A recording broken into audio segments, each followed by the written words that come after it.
အားလုံးပဲမင်္ဂလာပါကျွန်တော်တို့ Easy ရဖြစ်ပါတယ်ဒီနေ့အားလုံးကြားဖို့နေကြဒီကြားဖို့ဆိုတာလေးကိုပြပြပါမယ်ဒီကြားဖို့ဆိုတာဘာလဲ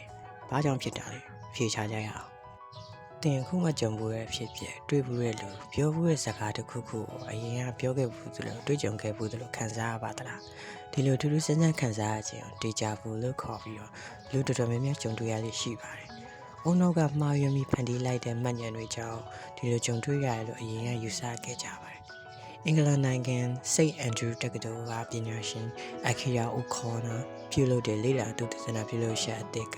ပိုပြီးတော့တိကျတဲ့ဖြည့်ရှင်းချက်ကိုပေးခဲ့ပါတယ်။ပါဝင်ကူညီပြီးစံသက်ခံပေးသူတွေကို FNI ရိုက်ပြီးစစ်ဆေးစသက်ရှာရတိကျဖို့ဖြစ်စဉ်မှာဟောနောရဲ့အရှေ့ပိုင်း area ပါဝင်ပတ်သက်မှုရှိတယ်ဆိုတာကိုတွေ့ရှိခဲ့ရပါတယ်။ကျွန်တော်တို့တွေ့ကြုံခဲ့ရဖူးတယ်လို့ထင်နေရတာနဲ့တကယ်တမ်းတွေ့ကြုံနေရတာတို့ကြားမှာပရိပက္ခဖြစ်နေတဲ့အခါအုံနောက်အရှိပိုင်းနေရာဟာမှတ်ဉာဏ်ဟောင်းတွေကိုပြန်လဲဖော်ထုတ်ပြီးအဆက်ပြမှုတွေကိုပေးပို့နေတာဖြစ်မယ်လို့အိုခေါ်နာကယုံကြည်ခဲ့ပါတယ်။အရှိသောသိပ္ပံအတိုင်းဝိုင်းတွေမှာတော့ဒီဂျာဗူဟာအတိတ်အနာဂတ်ပြစ္ဆုတ်ပန်တဲ့ဆိုင်နဲ့ဖြစ်ရတစ်ခုဆက်ဆက်နေမယ်လို့ယူဆကြတယ်လို့အရှိသောအတိုင်းဝိုင်းတွေမှာ parallel universe တရှိမှုရဲ့သက်သေယူဆကြပါတယ်။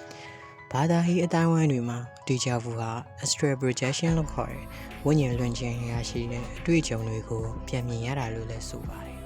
။ Okay guys ဒီနေ့တော့ဒီဂျာဗူအကြောင်းတော့ပါပဲ။နောက်ထပ်စိတ်ဝင်စားစရာ horror, knowledge, game စရင်းနဲ့ပတ်သက်တော့ကျွန်တော် Easy ရတင်ဆက်ပေးသွားမှာမို့ channel လေးကို like, subscribe နဲ့ခေါင်းလောင်းလေးနှိပ်ပေးကြပါဦး။ See you guys.